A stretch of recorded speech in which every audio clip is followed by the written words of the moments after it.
Pessoal, boa noite. Acho que alguém não me conhece aqui, né? Então tem que tomar cuidado que vai ter dor no pescoço, não é verdade? Porque eu não paro lá na frente, certo? Então, qual é a ideia nossa hoje aqui?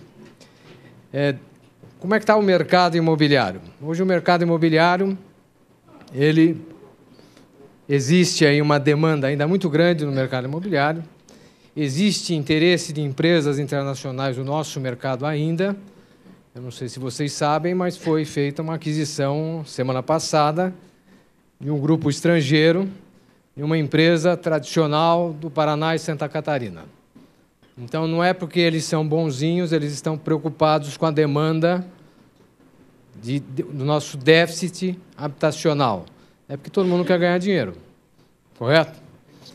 Todos nós queremos ganhar dinheiro, não é verdade? Não faz mal nenhum, desde que seja honestamente. Então, o que está sendo exigido dos profissionais que atuam nesse setor? Cada vez mais profissionalismo, cada vez mais conhecimento, cada vez mais informação. Por quê? Porque isso pode definir o andamento de um negócio. Se eu sou uma pessoa desinformada, muito provavelmente eu vou cometer algum engano lá na frente negocial. Se eu cometo esse engano, obviamente, se eu tenho disponibilidade no mercado para N profissionais, eu vou procurar, esse meu cliente vai procurar um outro profissional. Tá?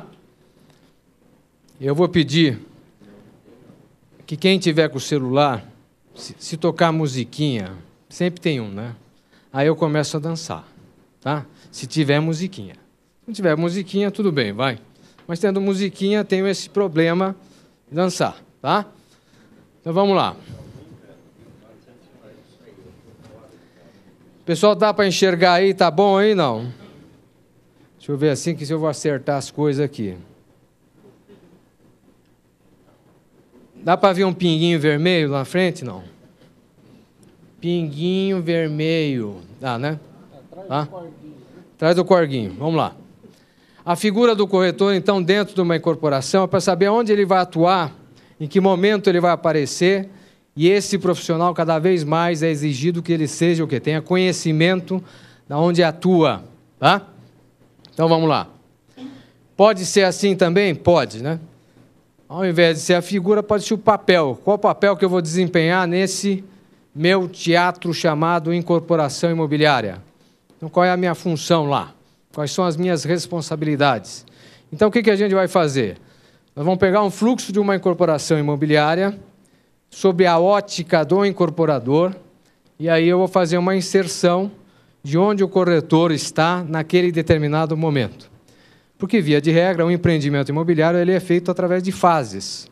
Então, nessas fases, como é que o corretor entra? Em que fase ele vai entrar? Tá? Vou solicitar que as perguntas sejam feitas ao final.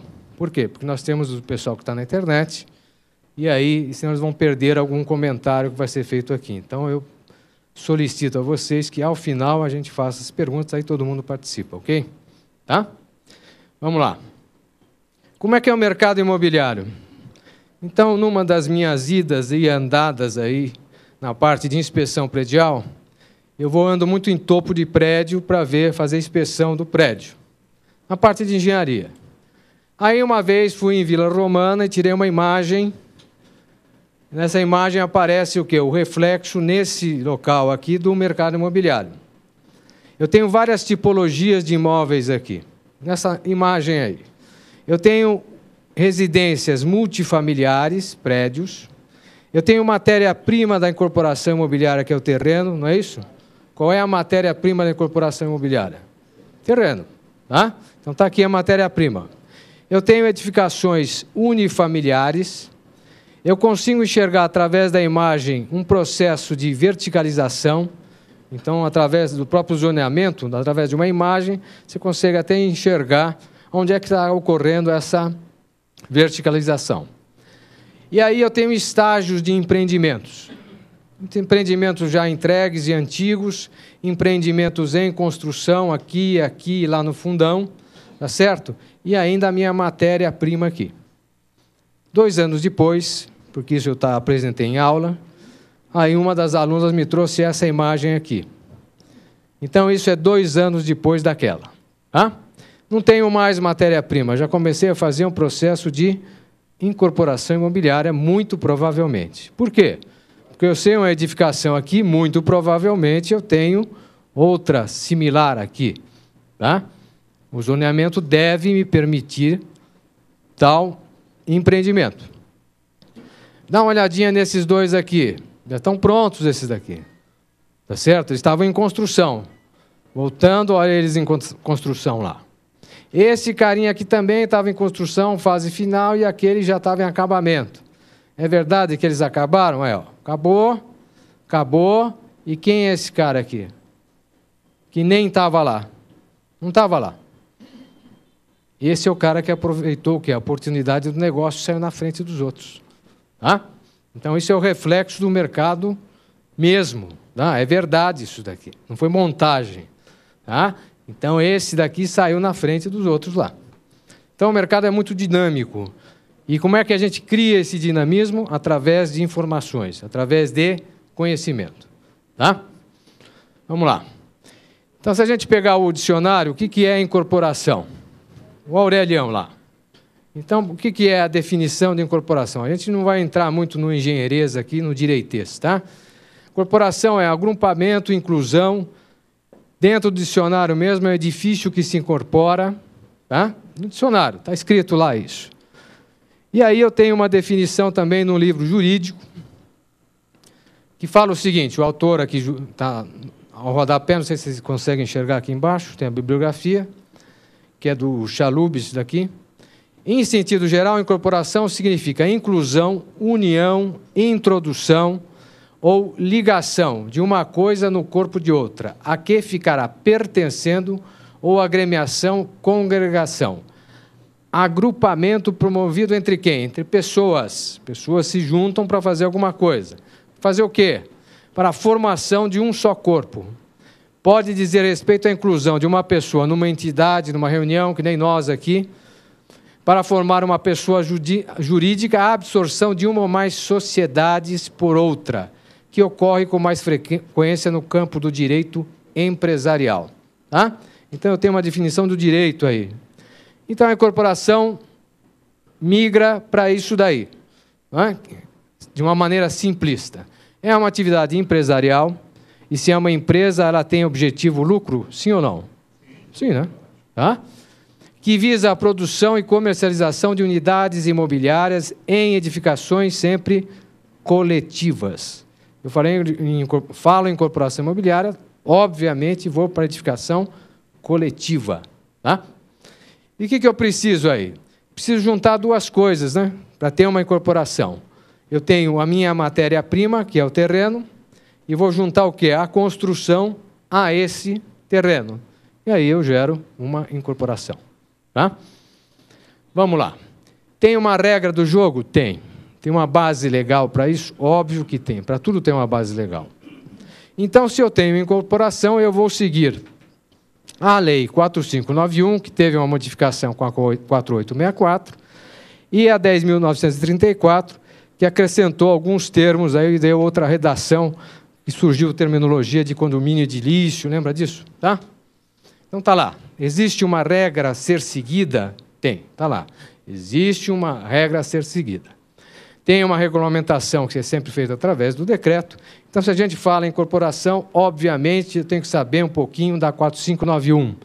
Mas o corretor precisa saber, aquele que mexe com incorporação, precisa saber um pouco, sim. Tá? Mesmo aqueles que não têm graduação ou não têm área, não fizeram nenhum curso na área de saber aí do direito, tem que saber tem que ter um mínimo conhecimento da 4591. Ela vai ditar a regra do jogo. Tá? Então, vamos lá. Começa daí. Então, na incorporação, o edifício será incorporado ao terreno. E, via de regra, aqui na capital, o que a gente faz? Nós não compramos terrenos. A gente faz o terreno. Tá certo? A gente vai demolindo, via de regra, para fazer uma área, né, dada a escassez.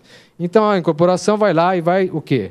Incorporar essa edificação àquele terreno. Vamos lá. E o que é um empreendimento imobiliário? Existem várias definições de empreendimento imobiliário. Eu peguei uma delas aqui do Rennes, de 94. Trata-se de um grupamento temporário de competências, porque o empreendimento imobiliário tem uma vida, né? Tem um ciclo de vida, tá? Que tem por objetivo desenvolver um projeto. Então, nós vamos desenvolver alguma coisa. Então, alguma coisa sempre, até a cadeira aí, começa com um projeto para ser desenvolvido, tá? De forma mais interessante para cada agente, que agente é esse? Aqueles caras que estão participando dessa atividade, tá? E gerenciar até a fase da entrega da obra, porque eu vou entregar isso para alguém, tá certo? Atendendo às exigências técnicas, arquitetônicas, econômicas e normativas. Quer dizer, eu tenho que atender uma série de fatores aí para entregar isso, ou produto final, ao meu cliente. Tá? Vamos lá. Pulou um, desculpa. Aqui está escrito, ó, acreditem, está escrito empreendimento imobiliário. Então, o que é empreendimento imobiliário? Segundo a Assunção, aqui uma nova definição. Por quê? Porque eu tenho dois tipos de empreendimento, e precisa saber um pouquinho isso, tá? O que é empreendimento imobiliário e o que é empreendimento de base imobiliária. Então, a gente precisa discernir o que é uma coisa e o que é outra coisa. Então, se a gente fala em empreendimento imobiliário, ele fala o seguinte, que são produtos da construção civil construídos para a venda no mercado. Então, eu vou construir alguma coisa para transacionar isso no mercado. Tá? E como é que vai ser feito isso? Ele é lastreado em edificação residencial ou comercial, sobre as quais o comprador adquire o direito de propriedade sobre aquela unidade autônoma. Então, ele adquire aquele direito dentro da edificação, pelas suas particularidades, tanto no processo de produção, ou seja, de construção, né, da produção daquele empreendimento, como no de comercialização, e pela sua importância econômica e social, esse produto caracteriza um mercado ou um subsetor referenciado como mercado imobiliário ou subsetor de empreendimentos imobiliários. Então, resumindo, é o seguinte, empreendimento imobiliário é que a gente vê e transaciona mais comumente, o apartamento, a sala comercial, tá? Se eu estou dentro de uma incorporação imobiliária, se eu vou partir para outro tipo de edificação, por exemplo, uma casa, um terreno, eu estou transacionando o quê? Empreendimentos imobiliários, tá? Está dentro do mercado imobiliário também, óbvio.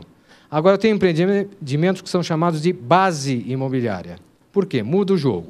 Se eles são de base imobiliária, o objetivo não é transacionar o empreendimento em si. O objetivo é gerar um negócio.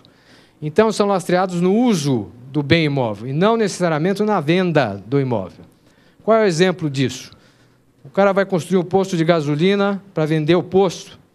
Não, ele vai construir o posto de gasolina, ele precisa daquela edificação para gerar o negócio. O cara que constrói um hotel, ele vai vender o quarto do hotel? Não. Ele vai construir o hotel para gerar um negócio hotel, tá certo? Ele vai construir um shopping center. Ele precisa daquela edificação para gerar o negócio. Então, quando a gente precisa de uma edificação, precisa de um empreendimento, que a gente vai focar o uso e não vai transacioná-lo, isso chama-se empreendimento de base imobiliária. Tá ok? Vamos lá. Então, esses daí são os grandes jogadores, a gente chama de players do mercado aí imobiliário, com relação à incorporação. Eu tenho aquele onde nasce o negócio, é o incorporador em si. Ele pode fazer o papel do construtor, sim, mas vamos colocar a figura dele isolada aí, do incorporador. Para isso, ele vai ter que atender os clientes, que eu tenho dois tipos de clientes, aquele que a gente chama como investidor e aquele que vai ser o usuário final. Tá certo? Então, eu tenho duas tipologias distintas de clientes numa incorporação imobiliária. Se eu estou numa incorporação imobiliária, obviamente, eu vou mexer com o mercado da construção civil. E o mercado da construção civil tem uma série de prestadores de serviço e fornecedores. E, obviamente, eu tenho o agente dessa construção, que é a construtora. E tem toda a cadeia de intervenientes. Por exemplo, onde é que estão os corretores? Não estão na cadeia do negócio ali? Porque se os caras não venderem, não tem negócio. Onde é que está o dinheiro? Na mão dos corretores, não é isso? Sim ou não? Não tem um agente que vai trazer a receita para o empreendimento? Quem é o agente? São as imobiliárias, são os profissionais do mercado. Tá certo? Existe o agente. Então, esse é o círculo virtuoso que a gente chama aí da incorporação, são os grandes players. E aí, como é que se desenvolve um processo de incorporação imobiliária? É mais ou menos nessa linha de raciocínio que a gente vai atuar. Então, a gente vai pegar esse processo da incorporação imobiliária e vai detalhar isso através de faseamento de uma incorporação e ver como é que responde cada parte desta incorporação. Então, como é que nasce tudo? Nasce tudo através de uma empresa constituída, porque existe uma requisição legal com relação a isso. Ela vai definir uma estratégia para atuar naquele determinado mercado, vai pesquisar e definir que produto que ela vai atuar, vai trabalhar, vai estudar uma viabilidade em cima daquele produto e, obviamente, vai atrás da matéria-prima, que nesse caso é o terreno, e vai me dar condições de adquirir esse terreno. E quem é que está, às vezes, com as áreas na mão para processar uma incorporação? São os corretores. Não é isso que a gente vai fazer? Captação de áreas para levar para fazer uma implantação. Está aí. Eu vou tomar uma decisão em cima de alguma coisa que um profissional do mercado me trouxe. Eu, enquanto incorporador. Tá certo? Eu preciso, obrigatoriamente, de uma assessoria imobiliária aqui. Eu não posso ser um aventureiro. Já foi a época do aventureiro. Nós estamos vendo grandes empresas tendo problemas por causa disso. Tudo bem que o retorno disso, enquanto negócio, aceitou o desaforo durante um tempo, né? Mas hoje não está mais assim. Tá? Então, tem que se pensar mais, tem que ser mais profissional com relação a isso.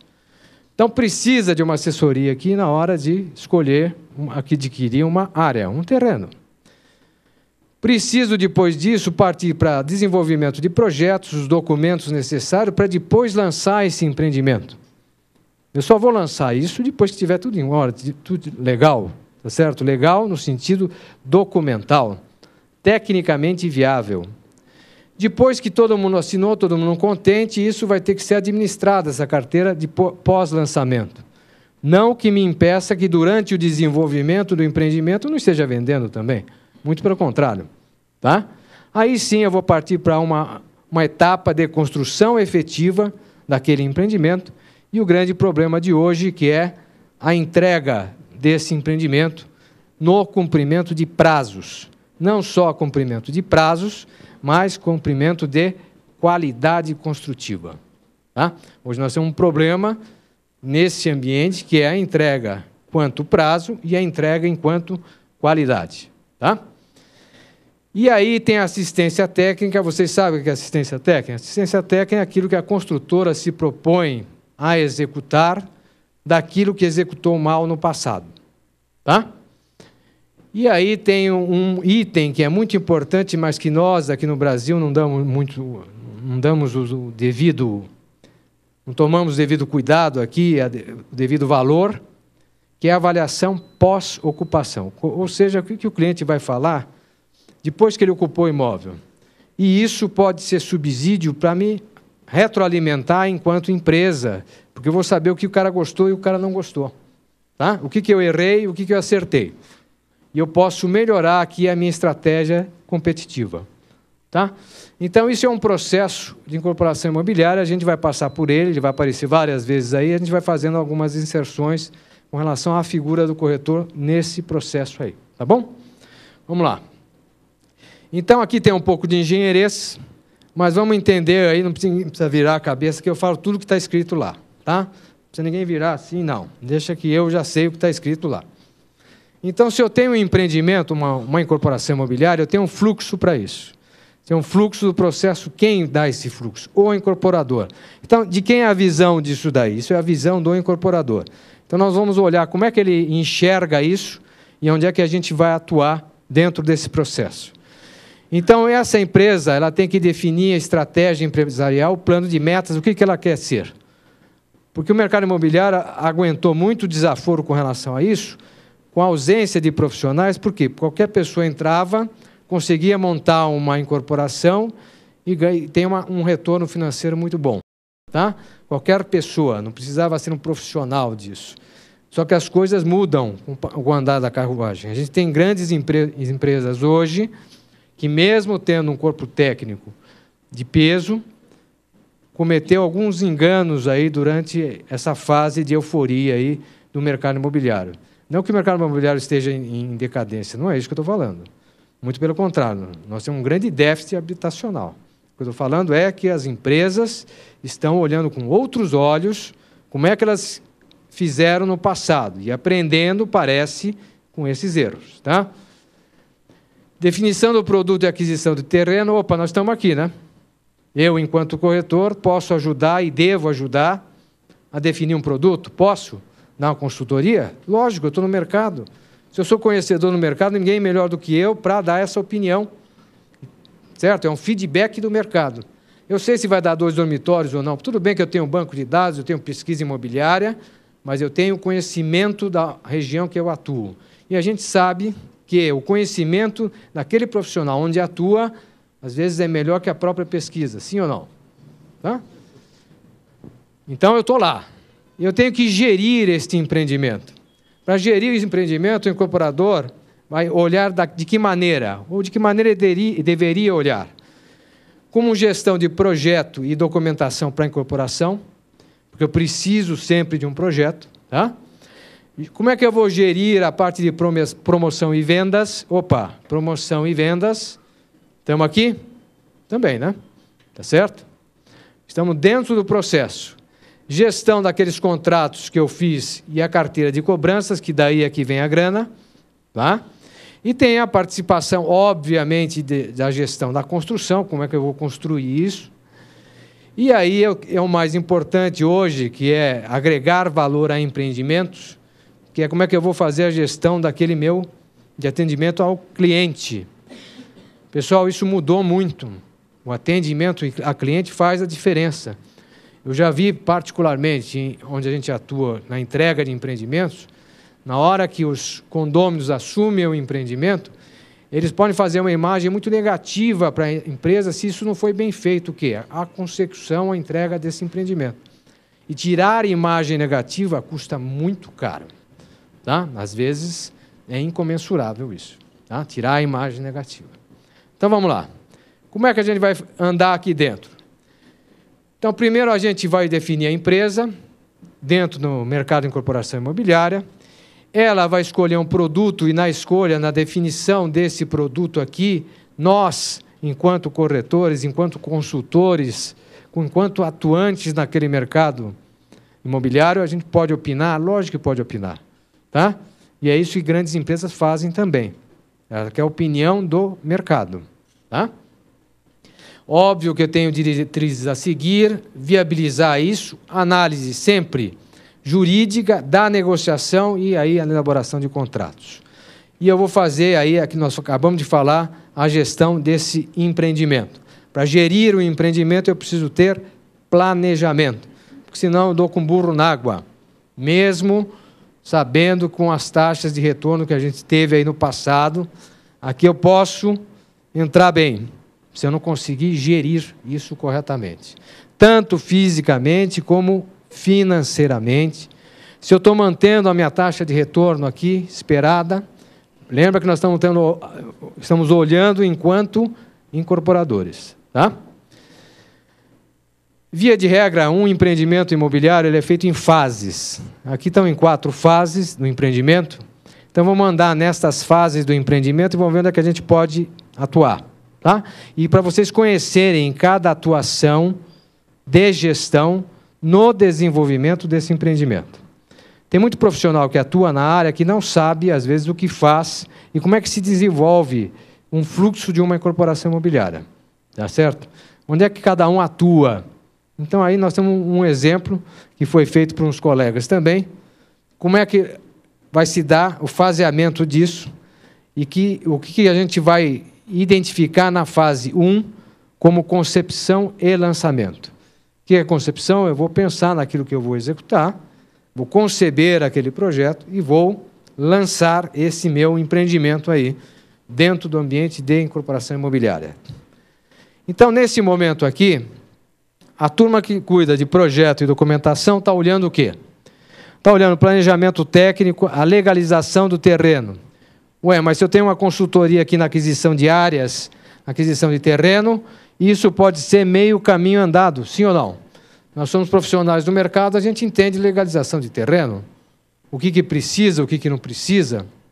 Tá? Nós estamos aqui, Projeto legal, precisamos saber um pouco do zoneamento da cidade.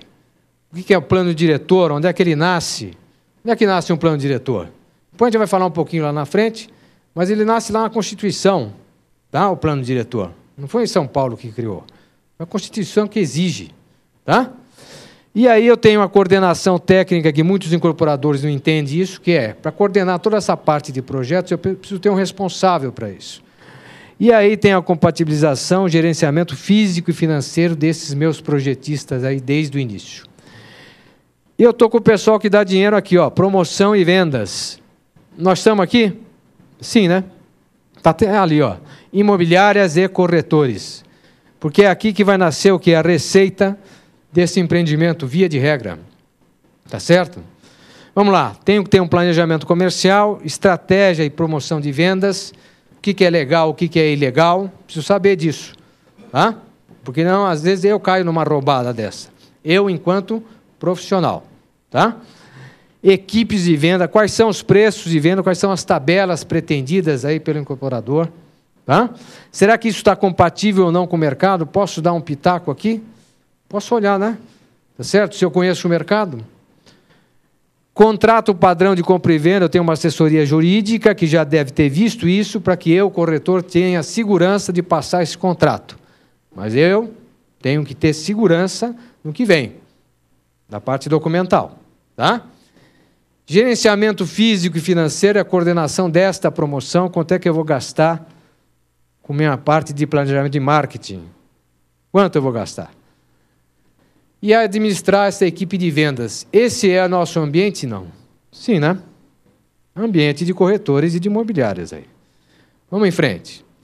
Nesse momento que é a fase 1, eu estou ainda planejamento para a gestão dos contratos e carteira de cobrança. Como é que eu vou gerir esses contratos que eu vou realizar, se Deus quiser, lá no lançamento. Tá? Como é que eu vou gerir esses contratos? E sempre comunicação com o cliente. O incorporador está sempre ligado com o cliente. Por quê? Porque ele pode ser um elemento fundamental de propaganda, de imagem negativa ou positiva. Tá? Então, eu tenho que tratar bem sempre o cliente, ter outros olhos com relação a ele. E aí tem o pessoal da técnica, o pessoal da construção, que ainda está se preparando para iniciar o processo de execução. Então, tem um planejamento todo aqui, técnico, físico, financeiro, vai avaliar e depois ele vai contratar uma construtora e uma coisa que chama laudo de vizinhança ou laudo de vizinhos. O que é isso? É uma peça fundamental e de baixo custo que vai identificar quem são os meus confrontantes na montagem daquela área.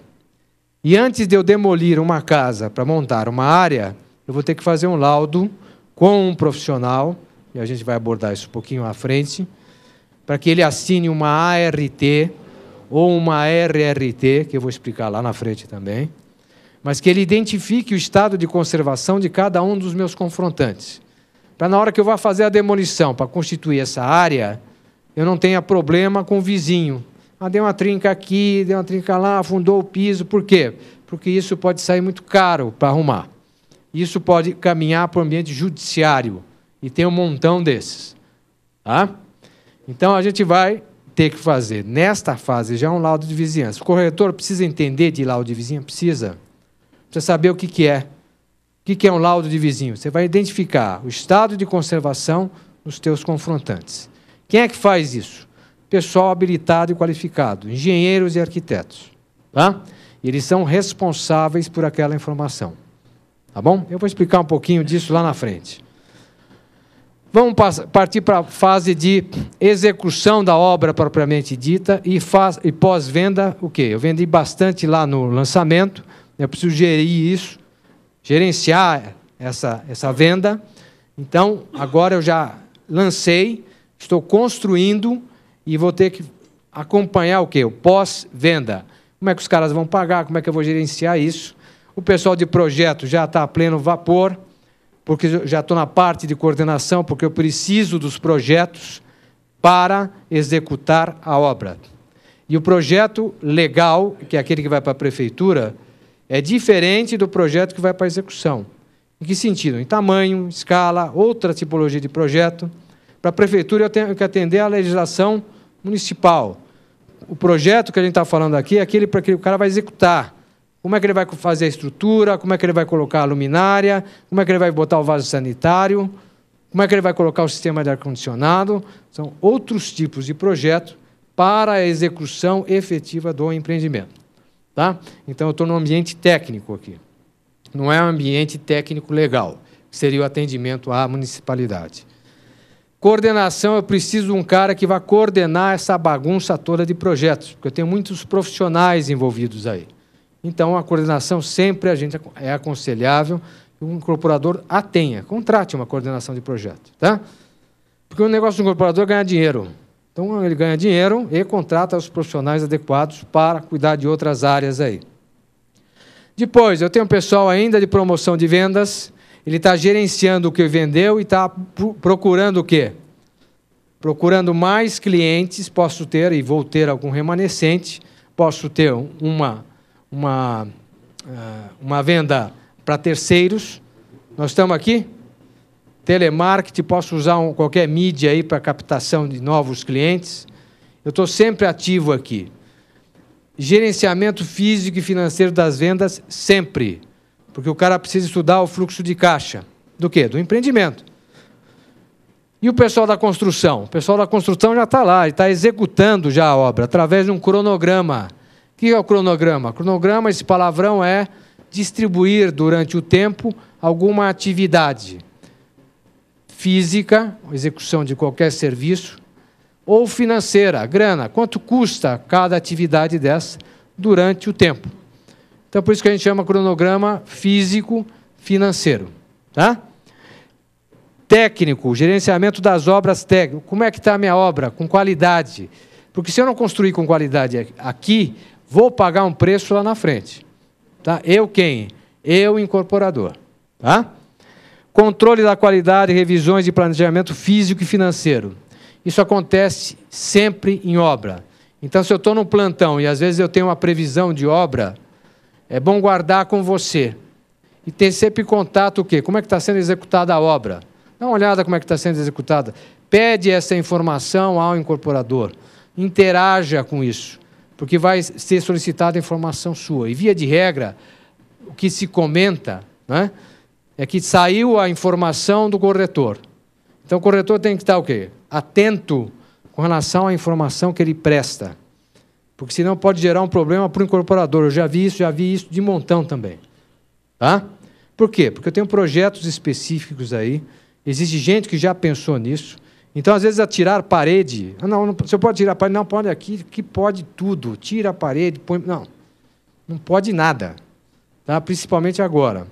Por quê? Porque nós temos características diferentes de construção, características de estrutura. Então, se eu estou trabalhando no sistema de alvenaria estrutural, a parede passou a ser uma estrutura. Então, eu preciso tomar cuidado em dar informação técnica se eu não detenho o conhecimento.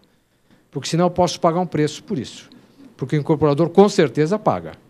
Tá? O que mais? Saímos daí. Opa, saímos depressa demais. Estamos gerenciando os contratos e a carteira de cobrança, que é aqui que vem a grana. Tá? E não deixo de lado o meu cliente.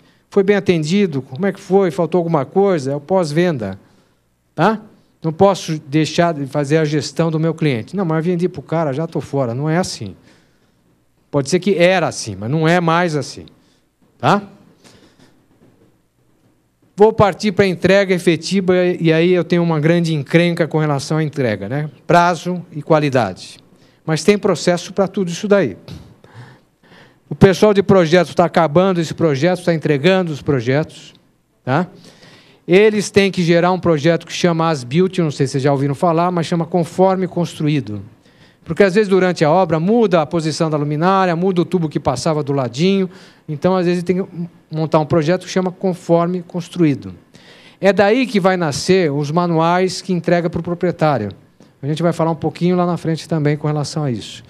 O manual do proprietário, o cara compra o apartamento lá, entrega o manualzinho. Como é que o senhor tem que cuidar do seu apartamento? Já viram isso? Então, é esse tipo de documento. Manual das áreas comuns, ou manual do síndico, nasce aqui, ó. Existe um procedimento técnico para isso. Não surge. Existe tudo uma razão de ser. Tá? E esse pessoal que somos nós aqui enquanto vendedores? Esperamos que aqui a gente já tinha dado no pé com relação ao quê? Já acabou todo o estoque que eu tinha aqui, todo mundo vendeu tudo. Mas eu não posso deixar de lado o quê? Toda a parte de gerenciamento e analisar como é que foi a qualidade de vendas e qual foi o resultado das minhas vendas. Tá? Nós estamos aqui, enquanto corretor. É peça importante no processo? Lógico, né? Tá? É aí que nasce tudo. Tenho que regularizar essa obra para entregar, tenho que atender a uma série de legislações, uma série de normas, regularizar essa obra e entregar. E cuidar do controle da qualidade dessa obra. Aqui hoje em dia está difícil isso. Tá? E aí eu encerro, faço a regularização financeira e desligo aquela determinada unidade, no caso de unidade autônoma aí, instalo o condomínio e entrega efetivamente o empreendimento. Hoje em dia, onde é que está o grande gargalo? Aqui, ó. Tá? Na entrega do empreendimento.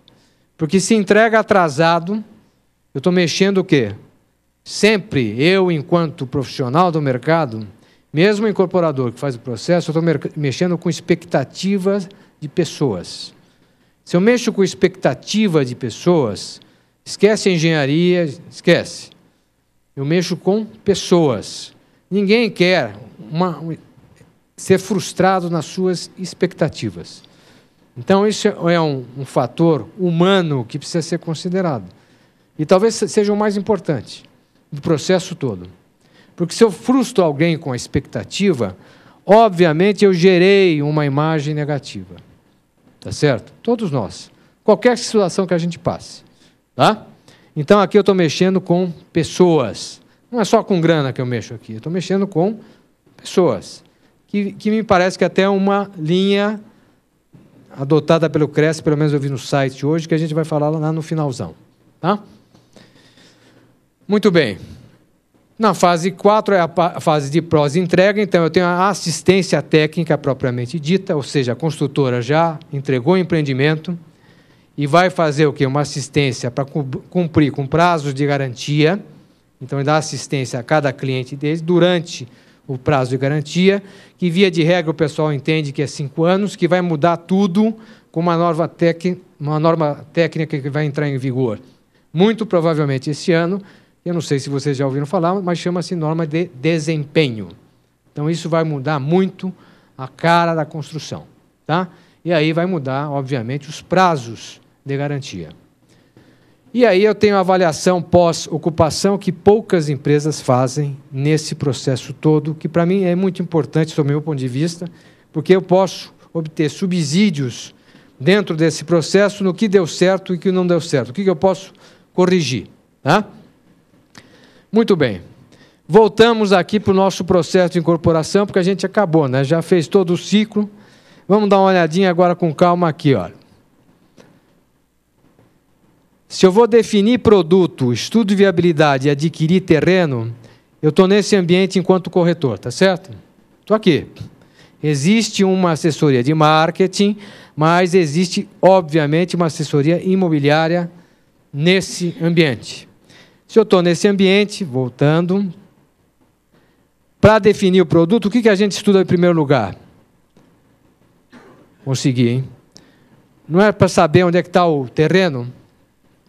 Para saber onde é que está o terreno, o que dá para construir lá? E quem é que vai dizer isso?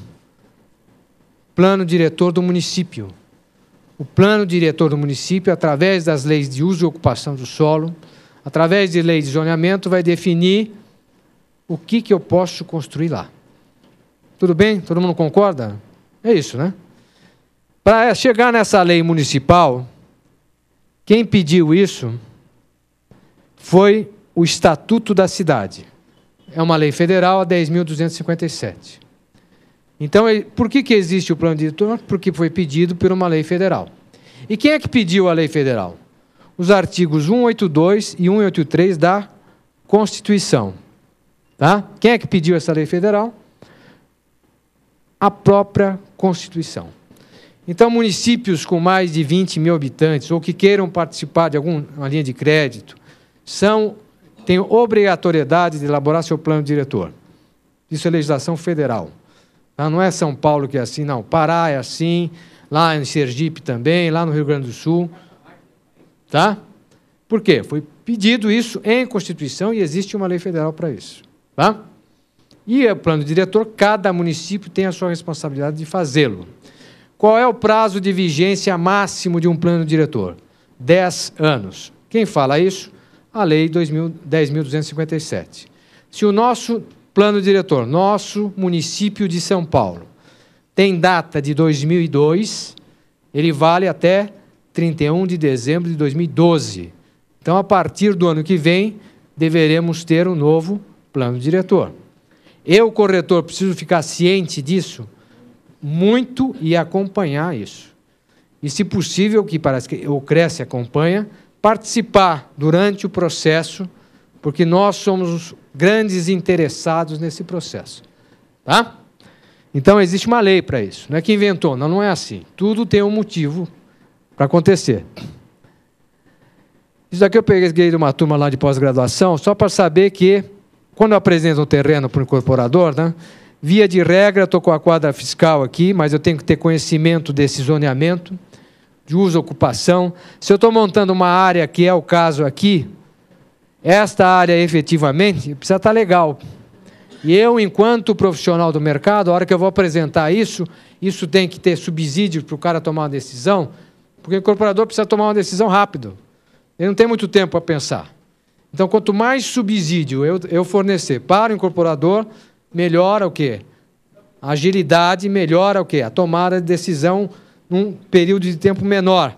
E aí ele pode ser aquele prédio que saiu lá na frente. Lembra? No começo? Pode ser aquele prédio lá. Tá? Quando eu vou fazer uma montagem de área, dá para enxergar aqui que tem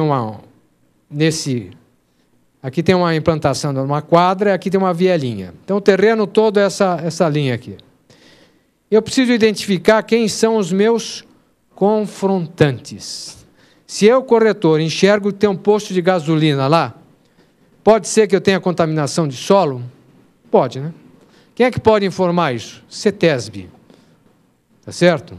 Se eu vou com a informação mais detalhada e mais mastigada, eu posso agilizar a tomada de decisão dele? Pode. Tá? Preciso ter conhecimento desse processo? Precisa. Mas o processo está claro, ninguém precisa ir muito longe. É só sentar aí na internet e vai na CETESB, consulta lá se aquela área está contaminada ou não. Se não, vai até a CETESB, qual é o problema? Tá certo? Depende do risco que você quer correr. Tá? Mas essa informação é importante? É importante. Quem são os meus confrontantes? Quer dizer, desculpa, eu falei tudo errado. Quem é o participante do terreno, né? Porque eu estou formando a área. Tá? Falei errado. Apaga. A minha área é constituída de posto de gasolina, de oficina, etc., de lojas. Então, eu preciso saber como é que ela é constituída, porque eu vou formar esta área. Se eu vou formar esta área, eu preciso saber o que existia lá. E se tiver posto, tiver oficina, pode ser um indicativo do quê? De contaminação de solo. Isso pode inviabilizar o empreendimento? Pode. Tá? Eu posso ir atrás dessa informação? Pode também. Está disponível? Tá. Essa informação está disponível. Tá certo? O vizinho que eu ia falar aquela hora é o seguinte, aqui não é um bom exemplo, a gente volta a uma... Se eu vou fazer algum empreendimento qualquer aqui, por exemplo, neste lote, eu preciso saber quem é meu confrontante. Do lado direito, do lado esquerdo, de fundos, Por quê? Porque a partir do momento que eu vou implantar um empreendimento, eu preciso saber o estado de conservação daqueles meus imóveis confrontantes. Por quê? Para que lá na frente ele não mova uma ação ou pare a minha obra, e eu, enquanto incorporador, vou ter que parar a obra porque ele meteu uma ação no judiciário. Tá? Esse custo-benefício do laudo de vizinhos é enorme. E o custo financeiro disso é baixo, dado o risco que você tem aqui. Então, isso precisa ser propagandeado, porque eu tenho muitos incorporadores, eu tenho casos específicos dentro do judiciário, porque nasceu o erro aqui. Ó. Mas o corretor pode dar essa informação? Pode. Tá? Faz parte dele. Olha, amigo, tudo bem que eu tenho um lote lá, mas olha o teu vizinho. É um cacareco aqui, outro cacareco lá no fundo, você vai bater aqui, vai escavar aqui, vai demolir essa casa, vai trincar lá. Quem é que vai pagar essa conta? É o incorporador. Tá? Vamos em frente. Vou adquirir o terreno efetivamente e vou ter que elaborar projetos. Primeiro projeto que eu faço aí é o projeto legal. E tem várias literaturas no ambiente técnico que fala que é super importante o que é a participação do pessoal que está aqui, não sei se dá para enxergar ou ver aqui, é corretores e vendas, no processo de desenvolvimento de um projeto. Então, se a gente vai ver o vermelhinho aqui em vendas, o corretor está participando ativamente no planejamento e concepção do empreendimento. Por quê? Porque ele detém a informação do mercado. Ele pode saber muito bem o produto que vai bem lá, tá? E pode dar subsídio para tomar a decisão aqui. Então, é plenamente. Aqui ele atua como consultor no estudo preliminar deste projeto e no anteprojeto, ou seja, na fase de concepção do projeto. Por quê? Porque eu estou fomentando os projetistas, eu, incorporador, com informações do mercado, para tomada de decisão. Tá? E aí ele vai atuar plenamente também aonde? No projeto legal de arquitetura. Ele já trouxe subsídios de zoneamento, ele já sabe o que pode fazer lá. Tudo bem que ele vai confrontar com o arquiteto, com o engenheiro, mas ele já sabe onde procurar isso. Tá? Isso nasce no plano diretor e no município de São Paulo está disponível isso no site da prefeitura. Tá? Ele atua, então, de maneira integral no processo ou como consultor. Porque a opinião dele, nossa, é muito importante na tomada de decisão. Está claro isso? Acho que ficou bem claro isso. E nós temos que atender, obviamente, num projeto outra legislação municipal, que cada um tem a sua, que é o Código de Obras. Então, a gente sabe que o projeto tem que atender um Código de Obras.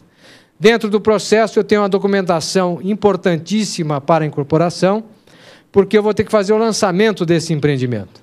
E antes de lançar, preciso estar fundamentado técnica e legalmente. Tá? Como? Por que você inventou isso? Eu inventei absolutamente nada. A 4591 é que pede, através do artigo 32, o quê? Que o incorporador somente poderá negociar sobre unidades autônomas, o cara só pode vender, transacionar lá, após ter arquivado no cartório, não é mais cartório oficial, tá? Competente de registro de imóveis os seguintes documentos. Aí tem uma série de documentos, tá? Aí. Eu só vou dizer alguns: projeto de construção, prefeitura, tá? Aqui mais fácil. Cálculo de área das edificações, existe uma norma que chama-se NBR 12721, que vai falar sobre áreas e custos. É ela que dá aqueles quadros de áreas que dá no registro de imóveis, tá? Vai ter que ter um memorial descritivo e tomar cuidado com o que eu vou escrever lá e com o que eu estou vendendo lá no plantão ou lá no stand, porque aquele memorial vai ser cobrado ao final, porque ele está registrado. Se tiver alguma besteira aí, vou pagar lá, tá? Então, nasce aqui, porque ele é obrigatório aqui, no início do processo. O que mais? Avaliação do custo global da obra, que isso está na NBR 12721. E determinar as frações ideais, porque eu estou mexendo com área, vou determinar as frações ideais e existe uma norma técnica para isso, que é a 12721. Então, é ela que norteia todos os cálculos dentro de uma incorporação imobiliária. É ambiente técnico aí? É. Tem que ter um responsável técnico e vai assinar toda essa parte documental? Tem. Quem são esses responsáveis? Um engenheiro ligado ao CREA, tá? engenheiros ligados ao CREA, ou a partir de 1º de janeiro deste ano, os arquitetos ligados ao CAU, Conselho de Arquitetura e Urbanismo. Enquanto o engenheiro emite uma ART, que vocês acabaram de ver, o arquiteto vai emitir uma RRT. Tem muito profissional que ainda não sabe disso? Tem, um montão. Tá? Então, o engenheiro vai emitir uma ART e o arquiteto, agora, a partir de 1º de janeiro, emite uma RRT. Tá? Eu preciso desse documento? Precisa, porque ele atesta a responsabilidade técnica daquele profissional enquanto ao fornecimento daquela informação, seja ela qual for. Tá? Pode ser um contrato verbal com o cara? Pode. E o cara é obrigado a emitir. Isso não é benefício para ninguém, é obrigação legal do profissional. Tá? Então, vamos lá. Dentro do processo, então, agora eu vou promover as vendas e vou assinar os contratos, mas tenho que prestar atenção sempre no artigo 32 e lá, principalmente no parágrafo 3º, onde eu vou fazer todo o meu material publicitário, que eu tenho que ter o número do registro em todo o material que eu vá distribuir, exceto em classificados. Por quê? Porque isso vai de encontro com a legislação, além daquela municipal. Tá? Nós estamos falando de legislação federal. Esse daqui que aparece aqui, que é um folder, isso vai ser cobrado do incorporador ao término do processo. Toda a parte documental, não sei se vocês devem trabalhar com estandes modelo. Hoje, quando um comprador ou um futuro adquirente entra no estande, ele mapeia o estande com câmera digital. E ele vai usar estas imagens, talvez para satisfazer um sonho dele, ou fazer decoração no apartamento, mas muitas das vezes pode usar contra você. Você quem? Incorporador. Mas eu sou interveniente nesse processo? Sou. Eu preciso saber o que está sendo colocado no estande lá? Precisa. Preciso saber o que está escrito no folheto? Precisa.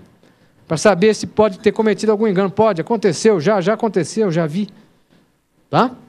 Então, saiba como é que é o processo, como é que é o fluxo desse processo. Quais são os profissionais intervenientes aí. O que mais?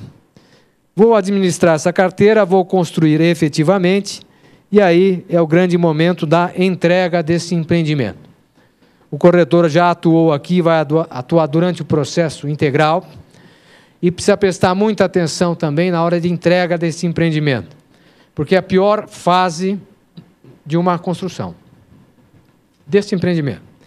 Porque eu estou com pessoas ávidas para entrar e pessoas ávidas para sair. É a troca de mãos entre o cliente e o incorporador e construtor. E aí, como é que a gente interage nisso? Nós precisamos saber quais os documentos que a gente tem na mão para fazer essa interação, essa passagem. Porque enquanto eu vendi na época da construção, eu sei muito bem o que estava acontecendo. Nesse momento aí que eu entreguei, eu começo a ter uma série de pessoas que querem entrar e a construtora e o incorporador querem sair. Como é que eu interajo nisso? Quem sofre muito nesse processo, via de regra, são as administradoras de condomínio, né? Porque não sabe para onde vai.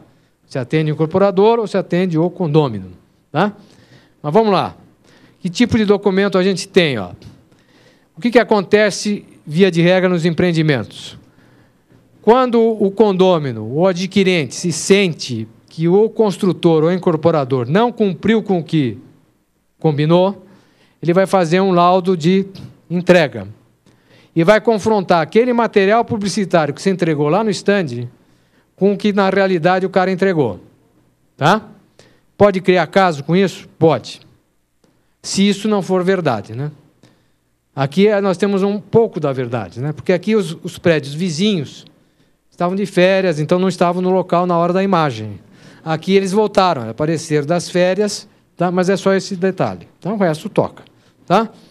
Aí os caras podem criar caso dessa prateleira aqui, com essa aqui? Pode. Tá? E qual é a obrigação do incorporador? Entregar o que mostrou que era. Ah, mas é foto ilustrativa. Cara, se é foto ilustrativa, estava no memorial, paga, entrega.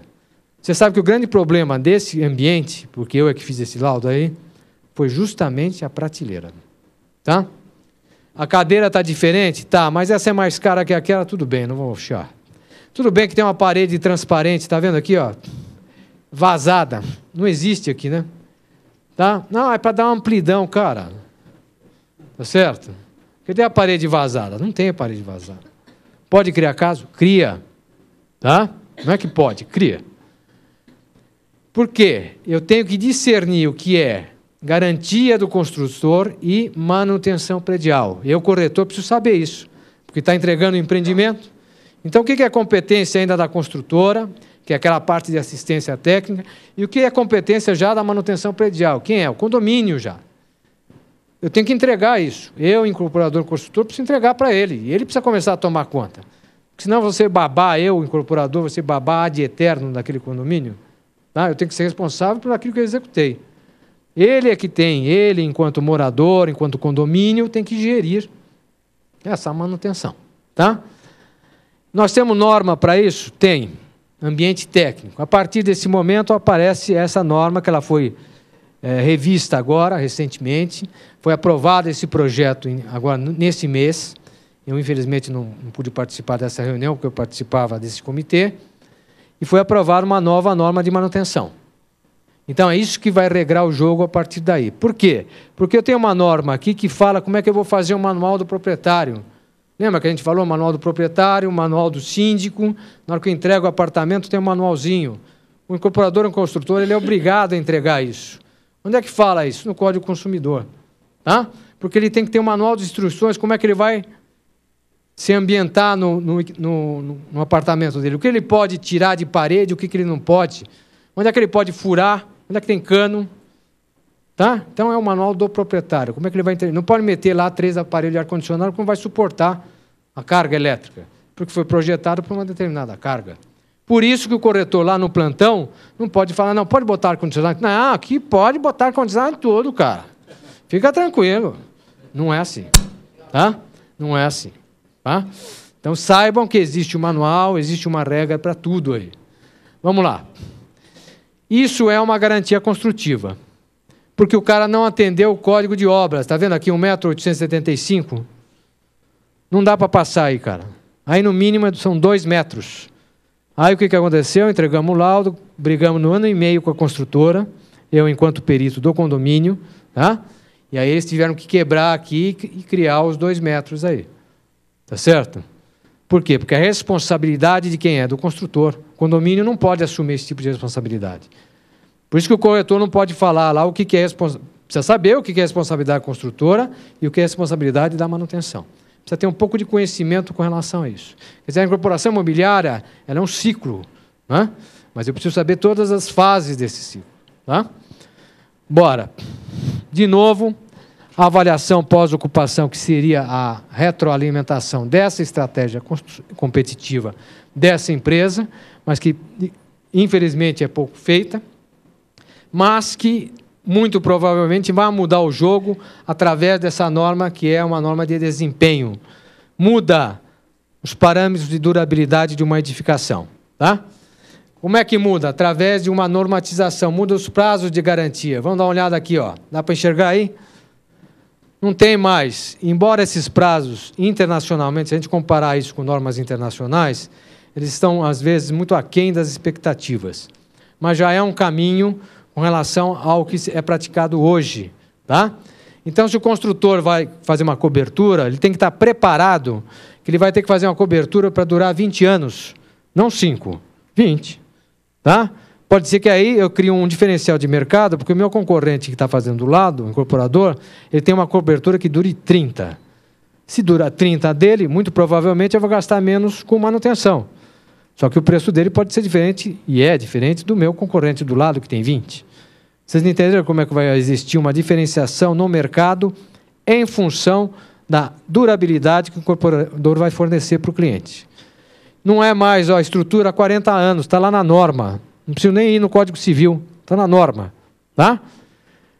Vedação vertical, o que é isso? Externa, fachada. Não que você não precisa fazer a pintura, mas a fachada em si, ela tem que durar 40 anos. Pintura é sempre porque você tem que fazer manutenção. Tá? Mas se eu tiver uma fachada de cerâmica, tem que limpar. Não é que esquece. Não, a fachada não, 40 anos, não é assim. Mas ela tem que durar, não pode ter nenhum defeito construtivo, um vício construtivo em 40 anos. E se tiver, vai ter que ser reparado pelo incorporador. Mudou. Então vai mudar a cara do mercado de construção. Tá? O que mais? Vedação vertical interna, as paredes, 20 anos. O que é? Não é a parede, não, pode derrubar desde que esteja no manual. Mas a parede tem que estar estanque, tem que estar em ordem, não pode apresentar fissuras, tem que estar dimensionada para durar esse prazo aí. Tá? Mudou. Não é mais o 5, esquece o 5. O que mais? Sistema hidrossanitário, tem que durar 20 anos. Piso interno, 13. Então muda o quê? Todas as características de construção. Obviamente, o que vai ter diferencial no mercado? Prazos de garantia diferentes, ou tem empreendimentos similares pela fachada, mas que podem conter o quê? Elementos construtivos que te dão uma garantia de durabilidade maior. Consequentemente, eu vou tirar menos dinheiro para manter. E aí eu preciso fazer essa conta para saber se eu invisto no A ou invisto no B. Tá? Então, isso aí tende a mudar o mercado com relação à construção. E aí tem uma parte que eu não vou entrar bem rapidamente. Quer dizer, eu não posso construir mais nada que eu não tenha conforto tátil, que eu me esbarre, etc., que eu me machuque. Tem que ter conforto tátil à edificação. Não posso fazer nenhuma força na porta, na janela, por mais de 10 quilos. Tá? Então mudou um pouco a concepção disso. Tem que ter uma qualidade do ar com as mínimo de exigência. Por exemplo, o nosso aqui está tudo limpo, está tudo em ordem, o sistema. Funcionalidade, não posso ter mais um ambiente que eu não consiga, dentro de um quarto de casal, colocar uma cama, 2 criados mudos, um armário. Está lá, ó. Acho que o armário não aparece. Onde é que está aqui? Então, eu não posso mais, olha... O quarto de casal, por exemplo, deve oferecer área suficiente para a cama de casal, guarda-roupa e 2 criados mudos, que pode ser 2 eunucos também, né? Ninguém vai achar mal. Tá? Criado mudo ou eunuco. Mas está lá. Tem que caber lá. Tá certo? Uma coisa que simples, né? A cozinha que tem que ter. Então, isso onde é que vai estar? Está em norma isso. Tá? Vamos lá. Tem que ter um conforto acústico, e aí é uma grande discussão, principalmente nessa parte acústica, porque essa norma ela foi bancada pela Caixa Econômica Federal. Se ela foi bancada pela Caixa Econômica Federal, eu estou num ambiente de edificações até 5 pavimentos. Tá? E aí está sendo propagandeado isso para outras edificações. Obviamente, eu tenho um conforto acústico numa habitação de interesse social, diferente de uma habitação média ou de alto padrão. No alto padrão, então, isso vai longe, porque a tubulação já é diferente. Né? O cara não quer ouvir nada do banheiro de cima, absolutamente nada. Tá certo? Conforto térmico, vai ter que ter a temperatura igual ou inferior à externa no verão, o que a edificação vai ter que proporcionar isso. Porque às vezes eu nem preciso colocar aparelho de ar-condicionado.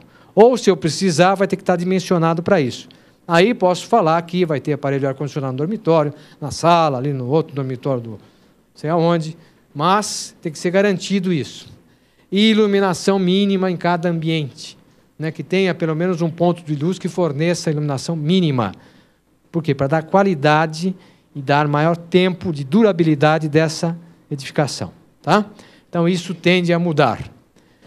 E quais são as tendências hoje do mercado? Cada vez mais profissionais e se dedicar ao profissionalismo. Como é que a gente consegue isso? Através do conhecimento, através da informação, da dedicação à busca da informação correta. Porque isso é muito importante. Lembre-se que a gente trata com pessoas, com expectativas. Aqui não está em nenhuma norma técnica, não está em nenhuma lei isso. Tá? Sustentabilidade, que é a palavra de vez, ou da vez, né? Tem que tornar esses ambientes sustentáveis, só que eles têm que ser economicamente viáveis também. Porque senão não adianta nada ser uma maravilha, a gente não consegue viabilizar. Tá? E a globalização cada vez maior, se tem o caso dessa empresa que migra para cá, para comprar outra no Sul, que é tradicional, em mais de 100 anos tem essa empresa. Então não é porque todo mundo é bonzinho, todo mundo está atrás de um benefício, são empresas. Todos nós queremos oferir lucros, todos nós. Tá? Não faz mal nenhum. E aí a campanha do Cresce, né, o corretor de imóveis, o profissional da família, então se ele é o profissional mesmo da família, ele precisa entender essa matriz aqui, olha. O que acontece com essa matriz? É a informação mais o raciocínio da pessoa, porque cada pessoa também é uma cabeça. E o que acontece com a tomada de decisão? Se ele tem uma informação errada e ele pensa certo, muito provavelmente ele vai tomar uma decisão errada, porque eu passei a informação errada. Mas e se eu passar a informação correta e ele pensar errado? Dá na mesma? Na mesma. Pô, mas eu passei a informação errada mesmo, ele pensou errado, pior ainda, né? Não tem saída. Então, o melhor é o quê? Passar a informação correta, não tem problema nenhum não saber.